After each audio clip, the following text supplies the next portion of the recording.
Meenakshi Medical College, Hospital and Research Institute, Kanchipuram. Accredited A+ by NAC.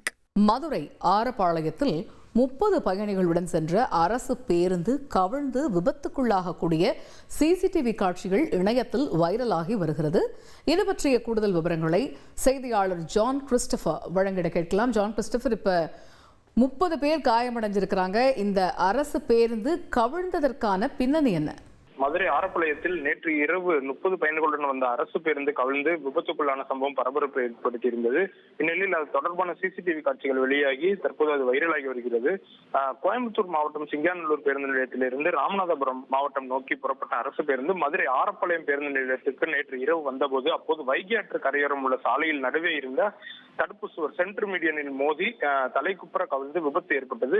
இதில் 30க்கும் மேற்பட்ட பயணிகள் காயமடைந்து மதுரை அரசு ராஜாஜி மருத்துவமனையில் சிகிச்சைக்காக அனுமதிக்கப்பட்டுள்ளனர். சிலர் தற்போது வீடு திரும்பி வருகின்றனர்.